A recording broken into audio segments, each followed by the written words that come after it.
Hello student, ये है आपका अपना चैनल मैथ्स मास्टर एजे और मैं आपका टीचर अमित जैन। आज मैं आपको ऑब्जेक्टिव की सीरीज में, जो ऑब्जेक्टिव की सीरीज चल रही है हमारी 12th क्लास की मैथमेटिक्स की, उसके अंदर आज मैं डिटर्मिनेंट और मैट्रिसेस आपको कराने जा रहा हूँ। तो आज हम मैट्रिक्स और डिटर्मिनेंट के ऑब्जेक्टिव क्वेश्चन करेंगे और इसमें आप जब प्रैक्टिस करेंगे तो आपको लगेगा कि वाकई ही एग्जाम के पॉइंट ऑफ व्यू से जितने भी इंपॉर्टेंट क्वेश्चन बनते हैं वो सब इस वीडियो में आप लोगों को मिल गए हैं। तो देखिए, सबसे पहली बात तो जो बच्चों को कंफ्यूजन रहता है, मैट्रिक्स और डिटर्मिनेंट में ही बड़ा कंफ्यूजन रहता है। सर हमें तो मैट्रिसेस और डिटर्मिनेंट में कंफ्यूजन हो जाता है। तो देखिए, सिंपल सी बात है, ये आपका साइन है डिटर्मिनेंट का और ये आपका साइन है मैट्रिसेस। ठीक है, कोई भी मैट्रिसेस आप डिटर्मिनेंट की फॉर्म में लिख सकते हो। ठीक है, इसको इस फॉर्म में लिख सकते हो, लेकिन ये इस फॉर्म में नहीं लिखी जाएगी। तो जितनी भी मैट्रिसेस होती हैं they can be represented in the form of determinant. किसी भी मैट्रिसेस का आप डिटर्मिनेंट निकाल सकते हो। मान लीजिए आपके पास मैट्रिसेस है ये, और आपको इसका डिटर्मिनेंट निकालने को कहे तो आपको जो मैट्रिसेस है वो डिटर्मिनेंट की फॉर्म में लिखनी है। आप इस मैट्रिसेस को डिटर्मिनेंट की फॉर्म में लिखेंगे। ये देखिए, अब आप इसको सिंपली सोल्व कर सकते हैं। 6 1 जा 6, 7 2 जा 14, ठीक है ना, ऐसा ऑन ये आपको आती है। तो सबसे पहले जो डिफरेंस आपको पता होना चाहिए, इनके साइन में पता होना चाहिए। ये डिटर्मिनेंट का साइन है और ये साइन है ब्रैकेट ये वाला मैट्रिसेस का। ठीक हो गया। तो सबसे पहले आपको यहाँ पे आपको डिफरेंस पता होना चाहिए। अगर आपको डिफरेंस पता है तो आप क्वेश्चन को इजिली कर सकते हैं और आपको कोई भी प्रॉब्लम नहीं आएगी। चलिए स्टार्ट करते हैं question number 1। Question 1 is A is a singular matrix if A एक सिंगुलर मैट्रिक्स है। सिंगुलर मैट्रिक्स किसको कहते हैं? क्या सिंगुलर मैट्रिक्स उसको कहते हैं जिसकी डिटरमिनेंट वैल्यू 0 हो? क्या सिंगुलर मैट्रिक्स उसे कहते हैं कि जिसका डिटरमिनेंट ऑलवेज पॉजिटिव हो? क्या सिंगुलर मैट्रिक्स उसको कहते हैं जिसका डिटरमिनेंट 1 हो? एंड या इन तीनों में से कोई सा ऑप्शन नहीं है। बेसिक बात है, आप लोगों को पता होगी। तो सबसे पहली बात कि सिंगुलर मैट्रिक्स उसको कहते हैं कि जिसके डिटरमिनेंट की वैल्यू 0 हो। अगर किसी डिटरमिनेंट की वैल्यू 0 है तो आप इसको सिंगुलर मैट्रिक्स कहेंगे। सिंगुलर मैट्रिक्स का एक क्वेश्चन जरूर आएगा, आप ध्यान रखें, किसी भी फॉर्म में आ सकता है, सोल्व फॉर एक्स में भी आ सकता है। ठीक हो ना। तो सिंगुलर मैट्रिक्स आपको पता होना चाहिए कि सिंगुलर मैट्रिक्स जिसमें डिटरमिनेंट की वैल्यू 0 हो। अब कहता है ABC inverse is equal to, जो एबीसी है इसका इनवर्स लेंगे तो किसके इक्वल होगा? तो देखिए क्या ये कहता है, A inverse B inverse C inverse हो जाएगा, A inverse B inverse C inverse, या इनका ऑर्डर चेंज हो जाएगा, C B A C inverse B inverse A inverse, या ब्रैकेट के अंदर ऑर्डर चेंज हो जाएगा then inverse C B A या नन। देखिए ये भी प्रैक्टिकली प्रूव करने की चीज है और इसको आपको लर्न करना पड़ेगा। तो ए बी सी जब भी आएगा तो आप इसका ब्रैकेट खोलेंगे इनवर्स में तो ये ऑर्डर चेंज कर देगा, C inverse B inverse A inverse, तो इसका ऑर्डर चेंज हो जाएगा। ठीक हो गया। ये भी आपके लिए बेसिक क्वेश्चन में मोस्ट इंपोर्टेंट क्वेश्चन है एग्जाम के पॉइंट ऑफ व्यू से, तो इसको आप ध्यान में रखें रिजल्ट्स को। एडजॉइंट ए इनवर्स क्या कहता है? Adjoint A inverse is equal to, A inverse का एडजॉइंट अगर आप लें, ए इनवर्स का एडजॉइंट अगर आप लें तो ये भी आपको लर्निंग से करना पड़ेगा, क्योंकि प्रैक्टिकली करके आप वहां देख नहीं सकते, तो आपको ये लर्न करना पड़ेगा। क्या ये एडजॉइंट ए का इनवर्स होगा, या ये एडजॉइंट ए का ट्रांसपोज होगा, या डिटर्मिनेंट ए के इक्वल होगा, या नन? ठीक है, क्या कह रहा है? Adjoint A inverse. तो adjoint A inverse, adjoint A whole का इनवर्स उसके इक्वल होगा। एडजॉइंट ए इनवर्स, इसके आप नोट्स बना लें, कॉपी में इनको नोट कर लें, आपको ये बहुत जरूरत पड़ती है। तब आप इधर उधर पेज पलट के देखते हैं कि मैंने कहीं पढ़ा था। ठीक है, इन्हीं से काम चलना है इस बार आपका, तो इन्हें आप नोट कर लें। फोर देखिए, inverse of transpose, transpose of A है ना, इनवर्स निकालना है ट्रांसपोज का, तो वो किसके इक्वल होता है? Inverse of transpose. क्या ए इनवर्स का ट्रांसपोज होता है, या डिटर्मिनेंट ए होता है, या डायरेक्ट ट्रांसपोज के इक्वल हो जाएगा, या नन होगा? ठीक है, एक जनरल मैट्रिक्स जब आप लेते हैं तो उसके अंदर आपका जो ट्रांसपोज होगा और उसका जो इन्वर्स निकालेंगे वो आपके इन्वर्स के ट्रांसपोज के इक्वल होगा। मीन्स ट्रांसपोज का इन्वर्स या इन्वर्स का ट्रांसपोज दोनों इक्वल होंगे। ट्रांसपोज का इन्वर्स और इन्वर्स का ट्रांसपोज वे दोनों बिल्कुल इक्वल होंगे। प्रैक्टिकली आप देख सकते हैं कि जो ट्रांसपोज है उसका इन्वर्स और जो इन्वर्स है उसका ट्रांसपोज इक्वल होगा। तो ये जो रिजल्ट है इनको आप नोट करके रखते हैं, ठीक है। उससे आपको बेनिफिट मिलेगा एग्जाम के टाइम में, आपका जो रिवीजन है वो बड़े फास्ट तरीके से होगा। चलिए चलते हैं नेक्स्ट क्वेश्चन की तरफ। Question number 5 and 6। चलिए देखते हैं 5। कहता है ए इज अ स्क्वायर मैट्रिक्स। ए एक स्क्वायर मैट्रिक्स है, ऑर्डर दे रखा है n/n। तो प्रूफ पूछ रहा है ए इंटू एडजॉइंट ए किसके इक्वल होगा। ए इंटू एडजॉइंट ए मीन्स ये आपके पास एक मैट्रिक्स है और उसकी एडजॉइंट ए से आपको मल्टीप्लाई करनी है, तो रिजल्ट क्या आएगा। चलिए देखते हैं रिजल्ट। या तो एडजॉइंट ए इंटू ए आएगा या आपका determinant value of A into I N आएगा और बोथ ऑफ देम या नन। यहाँ पर आपको पता होना चाहिए आई क्या होता है। आई स्क्वायर मैट्रिक्स होती है उसी ऑर्डर की जिस ऑर्डर का क्वेश्चन होता है। मान लीजिए 2/2 है तो ये 2/2 होगा और 3/3 है तो 3/3 की होगी आई, ठीक है ना। आई आपको पता होना चाहिए। तो ये एक इंपॉर्टेंट रिजल्ट है, बहुत ज्यादा काम में आता है। आप कोई सी भी बुक खोल के देख लें, शुरू के 3-4 क्वेश्चन में ये प्रॉपर्टी मिल जाएगी आपको। मोस्ट इंपोर्टेंट प्रॉपर्टी है A into adjoint A, adjoint A into A के इक्वल होता है। A into adjoint A into A के इक्वल होता है। और साथ ही determinant value of A into I n के भी इक्वल होता है। Means both of them. ये नोट लीजिए, लिख लीजिए, अपने नोट्स बना लीजिए कि ये जो है ये इन दोनों के इक्वल होता है और आप इसको दिमाग में सेट कर लीजिए। ठीक हो गया। तो इंपॉर्टेंट रिजल्ट है, दोनों ही है, तो बोथ ऑफ देम। देखिए अगर आप इन क्वेश्चंस में भी पेपर में सोचेंगे, ठीक है, तो आपका टाइम वेस्ट होना है। कई क्वेश्चन ऐसे होते हैं जिनके अंदर कैलकुलेशन करनी होती है तो आप वो नहीं कर पाएंगे।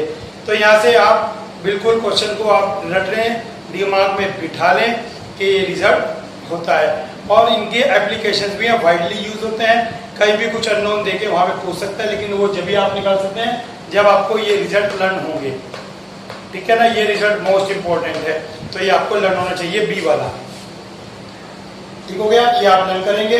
इसके बाद आप देखिए क्वेश्चन नंबर 6। क्वेश्चन नंबर 6 बहुत अच्छा क्वेश्चन है। देखिए आप क्वेश्चन, आपको इजी लग रहा होगा देखने में और हो सकता है 1-2 बच्चों ने तो देखते देखते आंसर भी निकाल लिया हो। ठीक है, देखिए क्वेश्चन बहुत अच्छा क्वेश्चन है। चलिए पहले मैं इसको सोल्व करता हूँ स्टूडेंट की नज़र से। ठीक है, मैं एक स्टूडेंट की नज़र से इसको सोल्व करता हूँ। देखिए x² माइनस 5x, इसकी डिटर्मिनेंट वैल्यू निकाली है मैंने और इसकी भी डिटर्मिनेंट वैल्यू निकालूंगा। नहीं, डिटर्मिनेंट वैल्यू निकालने की कोई जरूरत नहीं है आपको। इसके अंदर क्या आप टाइम वेस्ट करेंगे। देखिए ये यहाँ पर आपके पास डिटर्मिनेंट होना चाहिए। आप सोचें इसमें आपको करना क्या है, कंपेयर करना है, वैल्यू निकालनी है, क्या करना है, पहले आपको क्वेश्चन को पता होना चाहिए। देखिए ये है साइन आपके पास मैट्रिसेस का, ठीक है। ये 2/2 की मैट्रिसेस है, ये 2/2 की मैट्रिसेस है। ये दोनों मैट्रिसेस इक्वल दे रखी हैं। तो अगर इक्वल दे रखी है, इक्वल नहीं है ये मैं आपको बता दूं। ये x = 5 हो जाएगा तो ये 5 है, ये 4 है। पॉसिबिलिटी नहीं है, ठीक है। ये x है, ये 5 है, ये x है, ये x है, ठीक है। ये x है, ये 0 हो जाएगा। लेकिन ये x की वैल्यू 5, यहाँ से x की वैल्यू 0, ऐसा कैसे पॉसिबल है। ठीक है, तो यहाँ पे क्वेश्चन में आपको बताना था। हमें क्वेश्चन ये है, if determinant value of both them are equal, अगर दोनों की डिटर्मिनेंट वैल्यू इक्वल है तब। ये क्वेश्चन नहीं है, क्वेश्चन है their determinant value are equal. नहीं तो क्वेश्चन गलत है, नहीं तो क्वेश्चन गलत है, क्योंकि यहाँ से x5 आ रहा है, यहाँ से x0 आ रहा है, इम्पॉसिबल। तो आइए अब आपको डिटर्मिनेंट वैल्यू के लिए करते हैं x² minus 5x, 0 minus 4x। ठीक हो गया, तो अब इसको सिंप्लीफाई करेंगे। अब देखिए मैंने कहा था आपको मैं स्टूडेंट की नजर से कर रहा हूं। x इक्वल 1 आंसर आ गया, बच्चा खुश। तो सर मेरा तो x इक्वल 1 आ गया, 0 कहीं दिख भी नहीं रहा है, तो किसमें या तो 1 है या आंसर 0 है या दोनों है। ठीक हो गया। चलिए अब हम इसको सोल्व करते हैं टीचर की नजर से। X square minus 5x equal minus 4x, X square minus 5x plus 4x equal to 0। चलिए 4x इधर ले गए, लीजिए x की दो वैल्यू आ गई, यहाँ से x इक्वल 0 और यहाँ से x इक्वल 1। 0 और 1 बोथ आ गई, दोनों वैल्यू आ गई, 0 भी आ गई और 1 भी आ गई, बोथ ऑफ देम। आंसर यही आएगा, बोथ ऑफ देम। तो दो वैल्यू आ गई। अब आपके दिमाग में आया सर मुझे कैसे पता लगेगा, मैंने तो ये कर दिया। बेटा बहुत सिंपल सा क्वेश्चन है, वो मेथड है 10th क्लास का। इक्वेशन क्वाड्रेटिक है, क्वाड्रेटिक इक्वेशन x स्क्वायर है तो आंसर 2 आएंगे। x स्क्वायर आता है तो आंसर 2 आएंगे, क्यूब आता है तो 3 आएंगे। इस बात को आप ध्यान रखें कि क्वाड्रेटिक इक्वेशन बनी है, x स्क्वायर आया है तो आंसर 2 ही आने हैं। ठीक हो गया। तो इस बात को ध्यान रखो, ये बात ध्यान रखिए ये दोनों इक्वल नहीं है। अगर ये दोनों इक्वल होते तो क्वेश्चन इस तरह से होता।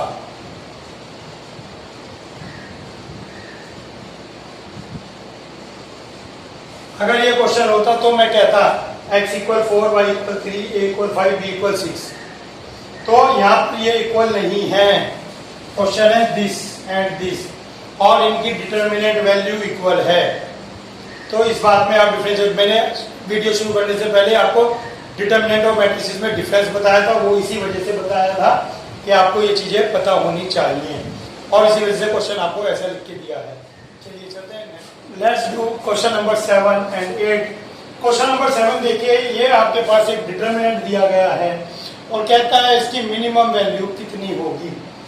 तो आइए डिटरमिनेंट सोल्व करके देखते हैं मिनिमम वैल्यू कितनी होगी। अब बात रही कि डिटरमिनेंट वैल्यू सिंपली आपको सोल्व करनी है, तो इस 1 के लिए सोल्व करेंगे, इस 1 के लिए सोल्व करेंगे। 1 plus sine theta minus 1 minus 1। अब इस 1 के लिए माइनस, इस 1 के लिए आप करेंगे तो ये आपका एलिमिनेट हो गया, ये एलिमिनेट हो गया। 1 into 1 minus this into this.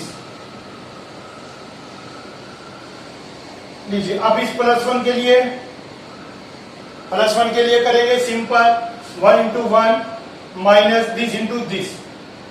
1 plus sine theta 1 plus cos theta. चलिए देखते हैं क्या आता है आंसर। यहाँ पे आपके पास साइन थीटा बचता है minus plus cos theta plus 1 minus, इन दोनों को मल्टीप्लाई करेंगे। 1 माइनस साइन, बाहर माइनस है तो प्लस हो जाएगा, प्लस प्लस है और माइनस है तो सब माइनस में ही आएंगे, और माइनस साइन हो गया, माइनस कॉस हो गया, और इन दोनों का प्रोडक्ट हो गया minus sine theta cos theta. तो ये आपका एलिमिनेट हो गया, ये हो गया, ये हो गया। बचता कितना है आपके पास, minus sine theta cos theta. ठीक हो गया। साइन 2 थीटा का फार्मूला बन रहा है। चलिए साइन 2 थीटा की आइडेंटिटी लिख दी, माइनस साइन 2 थीटा अपॉन 2। ये आपके पास वैल्यू आ गई। अब कहता है कि इसकी मिनिमम वैल्यू क्या होगी, मिनिमम वैल्यू। ठीक है, अब देखिए आपसे इसकी मिनिमम वैल्यू पूछे या आपसे इसकी मैक्सिमम वैल्यू पूछे, तो देखिए आपको पता है कि साइन 2 थीटा इस पूरे की मिनिमम वैल्यू, केवल साइन 2 थीटा की मिनिमम वैल्यू कितनी होगी, -1। साइन 2 थीटा की मिनिमम वैल्यू कितनी होती है, -1। तो आंसर आ गया हाफ। साइन 2 थीटा की मिनिमम वैल्यू कितनी होती है, -1, तो ये आ गया हाफ। चलिए मैक्सिमम वैल्यू लिखते हैं साइन 2 थीटा की। साइन 2 थीटा की मैक्सिमम वैल्यू कितनी होती है, 1। तो साइन 2 थीटा की मैक्सिमम वैल्यू होती है 1, तो आप यहाँ 1 लिखेंगे, 1 की आ जाएगी आपके पास -1/2। लीजिए अब आप देख के बताइए इनमें से मिनिमम कौन सा है, मैक्सिमम कौन सा है। दोबारा सुनिए मैं क्या कह रहा हूँ, ध्यान से सुनिए। साइन 2 थीटा की मिनिमम वैल्यू कितनी है, -1 मैंने लिख दी, माइनस ये और +1/2 आ गया। साइन 2 थीटा की मैक्सिमम वैल्यू कितनी है, +1, मैंने यहाँ पर +1 लिख दिया। ठीक है, +1 लिख दिया, +1 लिखते -1/2 आ गया। अब मैंने लिखा था मिनिमम तो आंसर आया ये, मैक्सिमम लिखा तो आंसर आया ये, लेकिन आंसर तो ये है तो क्लियरली पता लग रहा है मिनिमम वैल्यू ये रहेगी इसकी और मैक्सिमम वैल्यू रहेगी ये।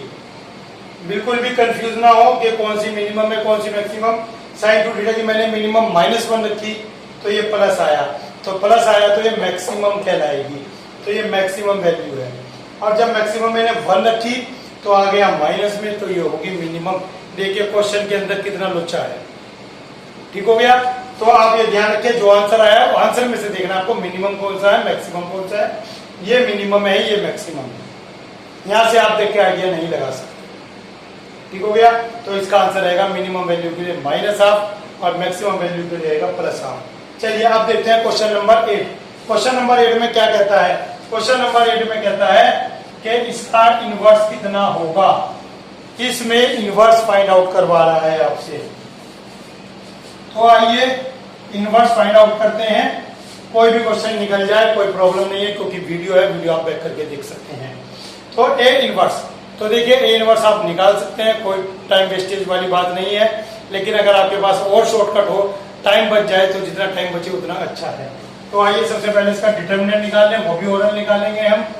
2 4 जा 8 और -9 मीन्स +9 17 आ गया। 8 + 9 17 आ गया।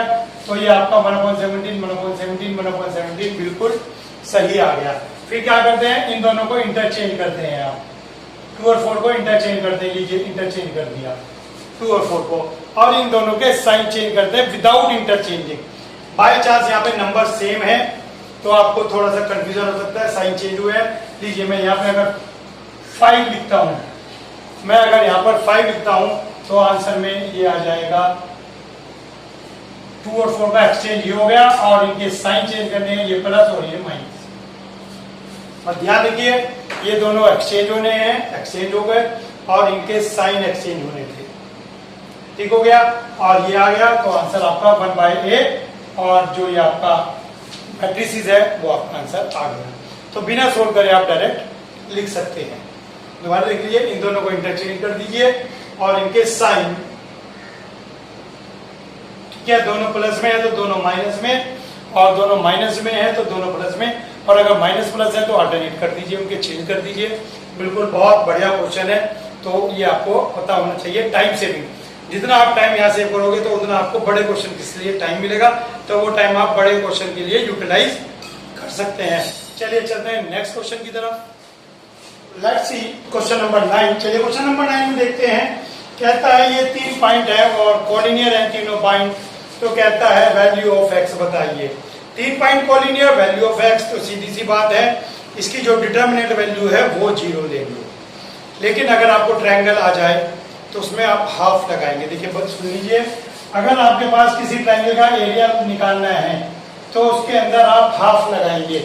और अगर आपको कहीं डिटर्मिनेंट वैल्यू 0 है, मींस पॉइंट कोलिनियर है, तो आप हाफ नहीं लगाएंगे। तो ध्यान रखें, अगर आपको एरिया फाइंड आउट करना है तो आप हाफ लगाएंगे, नहीं तो आप सीधा डिटर्मिनेंट वैल्यू 0 दिखाएंगे। कैसे? 3 - 2 x 2 8 8 और यहाँ पर लिखेंगे 1 1 1।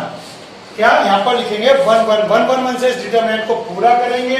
और कोलिनियर है तो एरिया 0 होगा और यहाँ पर हाफ लिखा हुआ था वो 0 में चला गया, तो इसलिए 0 रहेगा। चलिए इसको सिंप्लीफाई करते हैं। तो 3 के लिए करेंगे आप 2 1 जा 2 -8 -2 माइनस फार्मूले का और माइनस इसका, माइनस +2 हो गया। ये हो गया आपके पास x -8 और +1 और 1 के लिए हो गया आपके पास 8x -16 = 0। चलिए देखते हैं इसको सिंप्लीफाई करके कि वैल्यू ऑफ x क्या आती है। 2 - 8 is -6 -18 plus 2x -16 plus 8x -16 = 0। तो 8 × 2 10x आ गया आपके पास। ये 16 16 32 32 18 50 और ये माइनस के 50 उधर चलेगा, प्लस के 50 राइट में, और x इक्वल आपके पास आ गया 5 और hence value of x is 1। तो देखिए आपको जो मैंने बताया कि अगर कोलिनियर पॉइंट है या एरिया 0 है तो आपको डायरेक्ट डिटर्मिनेंट 0 लिखना है। और अगर आपको कहता है find the area than half. एक बात और मैं बता दूं आपको, कई बार आपने एरिया फाइंड आउट किया और आपका एरिया आ गया नेगेटिव, स्क्वायर यूनिट, लेकिन एरिया नेगेटिव नहीं हो सकता तो आप 5 स्क्वायर यूनिट लिखेंगे, क्योंकि ऐसे में आपके पास ऑप्शन -5 भी आएगा। अगर आपको कहे एरिया निकालो और एरिया -5 आ गया, ऑप्शन में भी -5 मिलेगा, -5 टिक नहीं करना है, टिक करना है +5। क्यों? क्योंकि area can not be negative, ध्यान रखें। चलिए चलते हैं क्वेश्चन नंबर 10 की तरफ। क्वेश्चन नंबर 10 भी बहुत अच्छा मैंने आपके लिए चुना है, तो चलिए देखते हैं क्वेश्चन नंबर 10। बहुत अच्छा क्वेश्चन है। तो बेटा क्वेश्चन नंबर 10 में क्या कहता है, को फैक्टर बताना है A23 का को फैक्टर। तो चलिए को फैक्टर देखते हैं। 2 3 5 6 0 4 1 5 7, इसका को फैक्टर देखना है A23 का मीन्स क्या होगा, second row third column, second row third column, second row और third column, second row third column. तो ये आ गया कॉमन एलिमेंट। A23 4 होगा यहाँ पर, और नीचे ऑप्शन में 4 है पहले में, और बच्चा 4 लिख के आ गया। लेकिन इसका आंसर 4 नहीं होने का है। क्यों? क्योंकि इसने आपसे पूछा है कि इसका को फैक्टर बताइए। तो 4 का को फैक्टर आप सोल्व करेंगे तो ये आपके पास आएगा 2 5 या 10। यहाँ देखिए आप इसको सोल्व करेंगे, 2 5 या 10 -3 7, और इन चारों के बाहर एक काइट रूल होता है, इन चारों के बाहर साइन चेंज करते हैं आप, तो ये आएगा -7। देखिए को फैक्टर में आप ध्यान रखेंगे 2 3 5 6 0 4 1 5 7 कुछ भी क्वेश्चन है, को फैक्टर पूछा है आपसे, तो को फैक्टर में आप क्या करेंगे, इन दोनों की मल्टीप्लाई माइनस इन दोनों की मल्टीप्लाई, ठीक हो गया। और साथ में आपको फिर बाद में साइन चेंज करना है। साइन क्यों चेंज करना है? क्योंकि इन चारों के बाद माइनस आता है। को फैक्टर माइनर भी होता है, माइनर में साइन नहीं काउंट करते। अगर ये माइनर पूछता तो आंसर आता +7, लेकिन आपसे को फैक्टर पूछा है तो को फैक्टर में इन चारों के बाद आप साइन काउंट करेंगे और चारों के बाद माइनस आएंगे।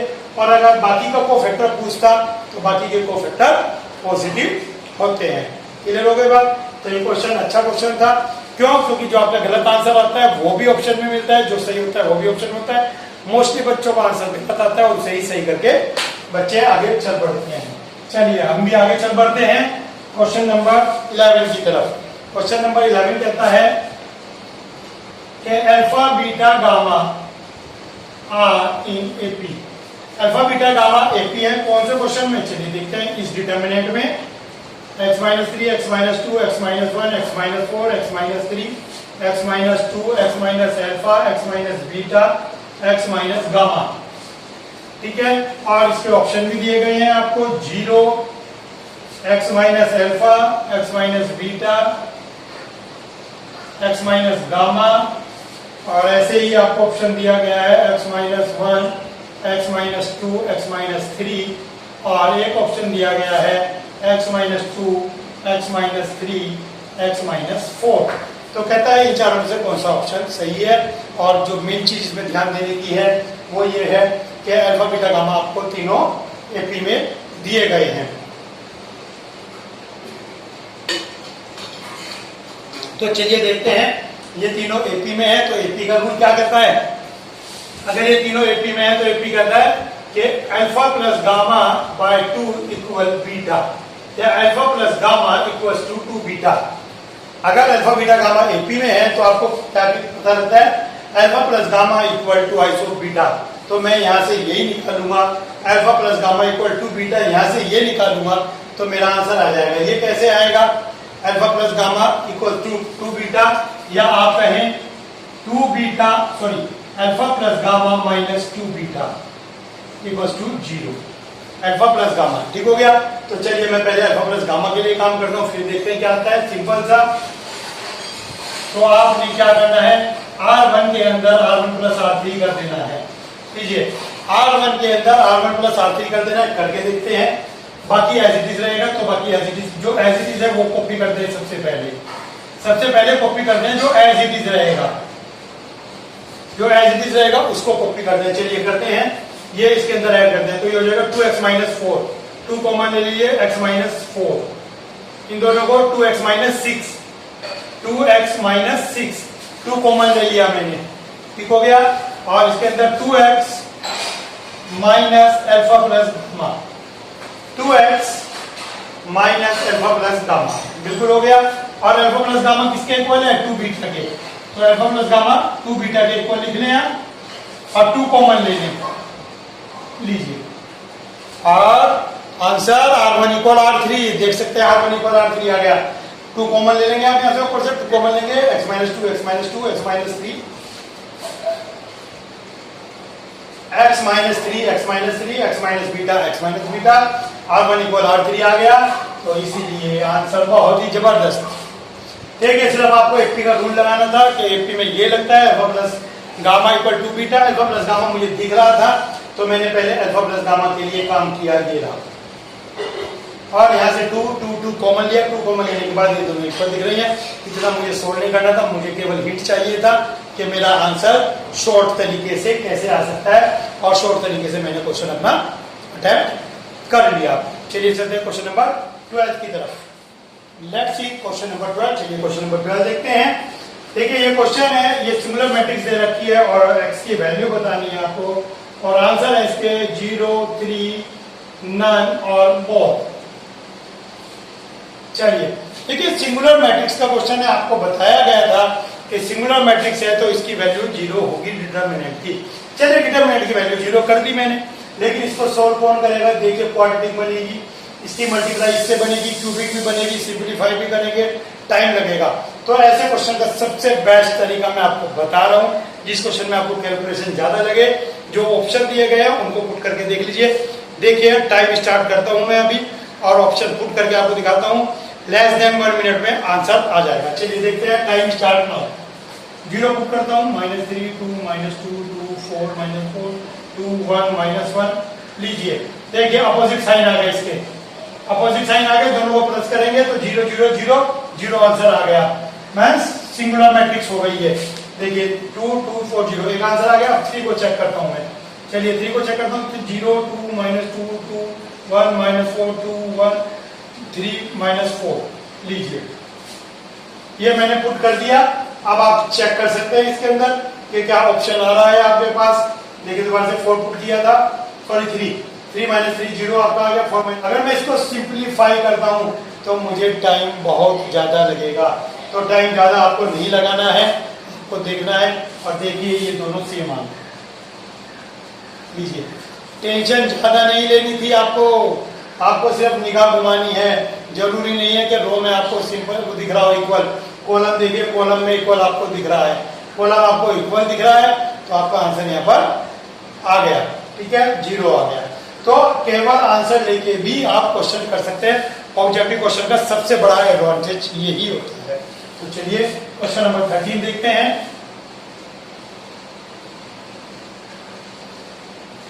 चलिए क्वेश्चन नंबर 13 कहता है, if A is a square matrix of order 3।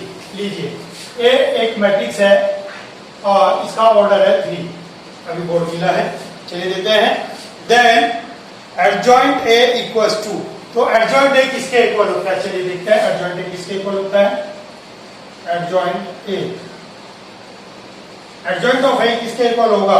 तो ऑप्शन है आपके पास डिटरमिनेंट A के, A स्क्वायर के, A क्यूब के और नन।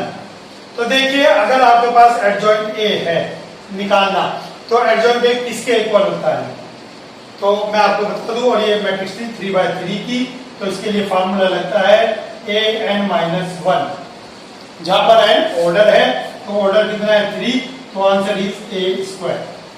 तो आप ध्यान रखें इस प्रॉपर्टी को, ये प्रॉपर्टी बहुत ज्यादा काम आती है कि आपको किसी भी स्क्वायर मैट्रिक्स में एडजॉइंट A,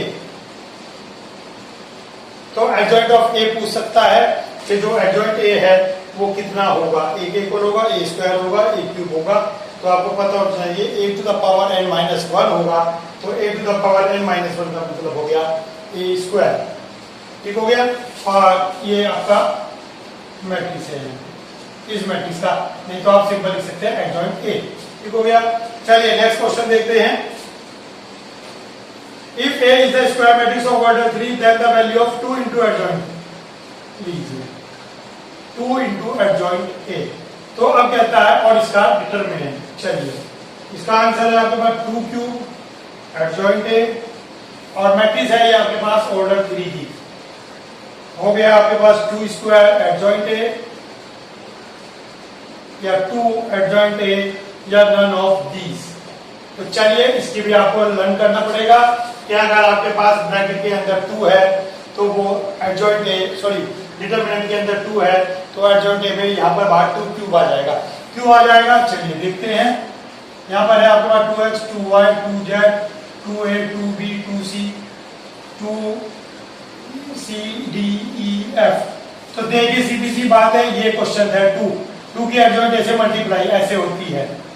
2 की मल्टीप्लाई किसी भी आपने किया डिटरमिनेंट से तो वो ऐसे मल्टीप्लाई हो जाएगी। अब आप जब 2 क्यूब लेंगे तो ईच रो का काउंट होगा, ईच रो का काउंट होगा। इससे 2 लेंगे इससे 2 लेंगे इससे 2 लेंगे 2 क्यूब, तो ये 2 बाहर आएगा तो ये 2 क्यूब मीन्स 8 टाइम्स बन जाएगा। तो आप इसको ध्यान रखें 3/3 लिए है तो 3 बार और स्क्वायर है तो 2 बार मीन्स 2 स्क्वायर मीन्स 4 से मल्टीपल आ जाएगा। बहुत सिंपल क्वेश्चन था। चलिए देखते हैं next question, question number 15।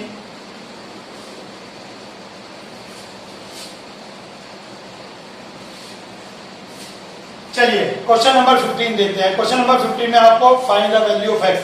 Question easy है लेकिन पेपर में आएगा। आप ये मत समझे कि क्वेश्चन इजी है तो पेपर में ये नहीं आएगा, कोई टिपिकली क्वेश्चन आने हैं।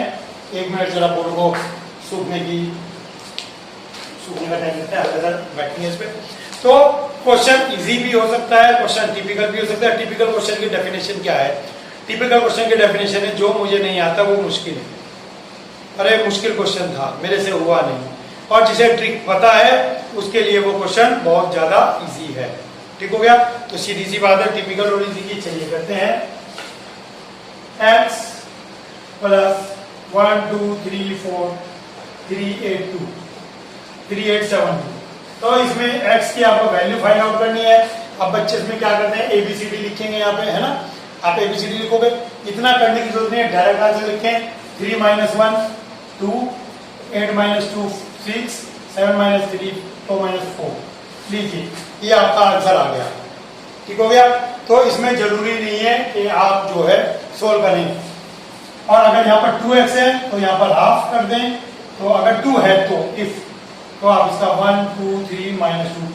कहने का मतलब ये है, आप ऐसा नहीं है कि आप बच्चों की तरह यहाँ पर ABCD लिखकर करें और टाइम अपना वेस्ट करें। ABCD लिख के आपको टाइम वेस्ट नहीं करना है। आपको आंसर नीचे ऑप्शन दिए हुए तो आपको टैली करना भी आसान रहेगा, क्योंकि आप सोल्व करके सिंपली नीचे टैली कर सकते हैं कि आपका आंसर कौन सा ऑप्शन में सेट बैठ रहा है। तो चलिए देखते हैं क्वेश्चन नंबर 16।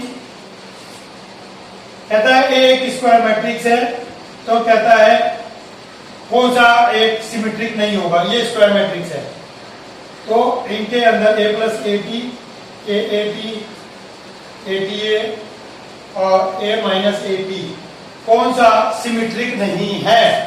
सिमेट्रिक नहीं है। तो बेटा ये तो एक्सपीरियंस से आती है, जब आप इसे सोल्व करोगे सिमेट्रिक बनेगी, ये भी सिमेट्रिक बनेगी, ये सिमेट्रिक नहीं बनेगी। तो ये मैट्रिक्स आपकी सिमेट्रिक नहीं बनने की।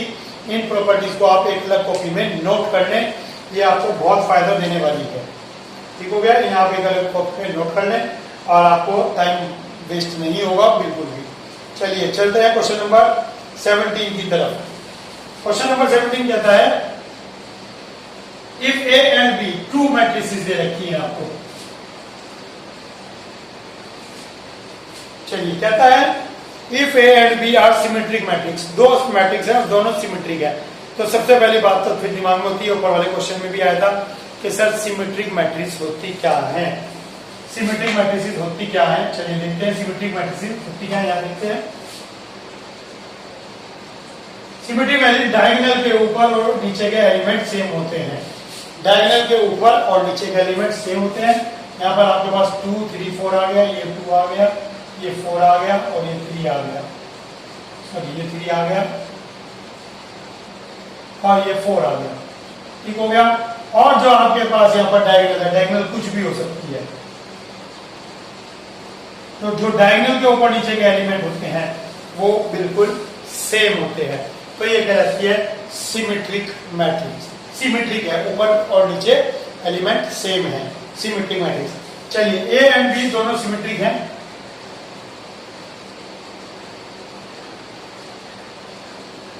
तो क्या कहता है a प्लस बी और a प्लस बी और a माइनस बी। तो ये कहता है ये स्क्यू है, ये सिमेट्रिक है। स्क्यूड सिमेट्रिक होता है जिसमें डायगोनल जो ऊपर नीचे के साइन में चेंज होता है, साइन चेंज। ये अगर ऐसे हो जाए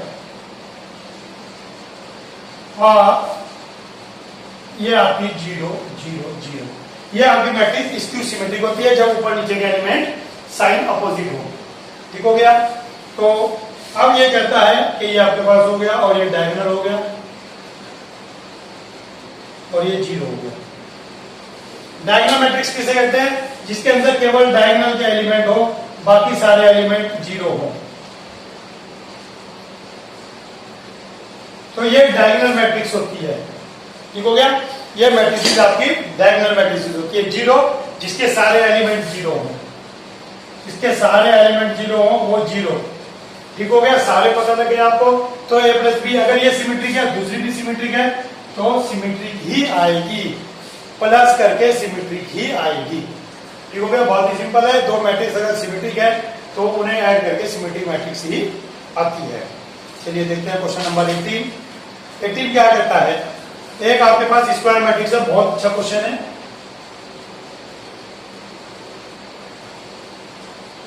और एक्स वाई की वैल्यू 1 है, तो आपको डिटरमिनेंट ए ए टी की वैल्यू बतानी है।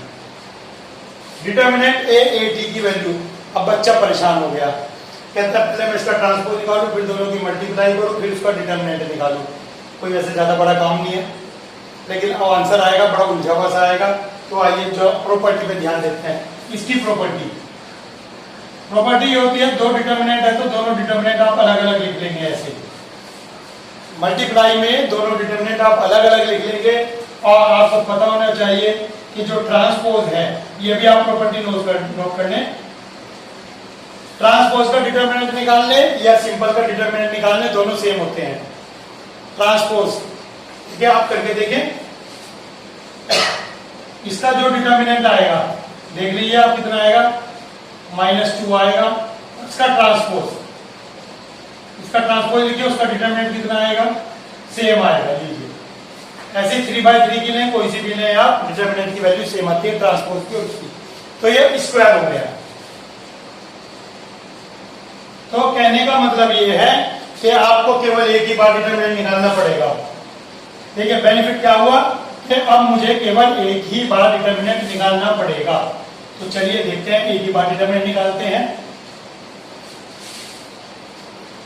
अब डिटरमिनेंट निकालते हैं, इसका कितना आएगा, a² minus xy। a² minus xy लीजिए, आंसर आ गया। और यहाँ पर आपके पास था xy = 1, तो xy की वैल्यू 1 लिख दीजिए, स्क्वायर ये रहा। तो आंसर है a² माइनस 1²। देखिए क्वेश्चन कितना खतरनाक लग रहा था कि पहले डिटरमिनेंट ए निकालू, फिर इसका ट्रांसपोज निकालू, फिर इसका डिटरमिनेंट निकालू, फिर दोनों को मल्टीप्लाई करूं, या पहले इन दोनों को मल्टीप्लाई करूं फिर इसका डिटरमिनेंट निकालू। नहीं, केवल आपको एक प्रॉपर्टी लगानी थी कि जो डिटरमिनेंट ए ऑफ ट्रांसपोज है वो डिटरमिनेंट ए के इक्वल होता है, यानी कि दोनों का डिटरमिनेंट सेम वैल्यू होती है। तो प्रॉपर्टी देखिए, अगर आपको पता है तो क्वेश्चन आप बहुत इजीली कर पाते हैं। तो आपको प्रॉपर्टी, और मैं आपको कहूंगा नोट्स बना लीजिए, बार बार कहूंगा नोट्स बना लीजिए, ये काम आने हैं आपको। ये कहीं बुक में, किसी बुक में एक जगह सारे नहीं मिलेंगे, और मैंने सारी प्रॉपर्टीज एक ही जगह डाल दी है। चलिए देखते हैं question number 19। ai = 3i - 2j/2। तो कहता है एक मैट्रिक्स बनाइए aij 2/2 की। चलिए ये आप बना लेंगे, इजी है बिल्कुल। जो आपकी मैट्रिक्स होगी स्क्वायर, ये होती है सेम। ठीक हो गया। 1 first row first column, first row second column, second row first column, second row second column. अब इसके अंदर आप क्या करते हैं, 1 1 पुट करते हैं। 1 1 पुट करते हैं तो हाफ आ गया। 1 2 पुट करेंगे तो 3 - 4 -हाफ आ गया। अब आप इसके अंदर 2 1 पुट करेंगे तो 4/2 2 आ गया। 2 2 पुट करेंगे 6 - 4 2 2 1 आ गया। लीजिए देखिए, अब आपके इसका आंसर आ गया, बिल्कुल सही है ये। तो ये वैल्यू 1 1 2 2 पुट कर सकते हैं। हो सकता है आपको ये क्वेश्चन इजी लगा हो कि सर क्या क्वेश्चन करा रहे हैं, लेकिन काफी बच्चे ये क्वेश्चन भी नहीं कर पाते, जो कहते हैं कि बस पासिंग मार्क्स का काम हो जाए। ठीक हो गया। काफी बच्चे ये क्वेश्चन भी नहीं कर पाते। तो आइए लास्ट क्वेश्चन देखते हैं आज का 20 question. If A plus B and A B दोनों वेल डिफाइंड है, वेल डिफाइंड है, तो ए और बी के बारे में आप क्या कह सकते हो? A and B are two matrix of, कैसी हैं ये मैं आपको ऑप्शन बताता हूं। विद नो कंडीशन, कोई कंडीशन नहीं है, ए और बी कुछ भी हो सकता है। नेक्स्ट ऑप्शन में कहता है A and B are square matrix with same order, कहता है अगर दोनों स्क्वायर होंगी सेम ऑर्डर होगा तो काम हो जाएगा इसका। कहता है इसके जो नंबर ऑफ कॉलम है और जो इसके नंबर ऑफ रो हैं वो इक्वल होने चाहिए, जो इसके कॉलम है वो इसके रो दोनों इक्वल होने चाहिए। और कहता है कि दोनों मैट्रिसेस अगर इक्वल हो तो काम बढ़िया हो जाएगा। तो चलिए देखते हैं कि दोनों मैट्रिसेस में क्या कंडीशन है। कहता है कोई भी मैट्रिसेस ले लें, नहीं कोई भी नहीं ले सकते आप। देखिए कोई भी मैट्रिसेस क्यों नहीं ले सकते।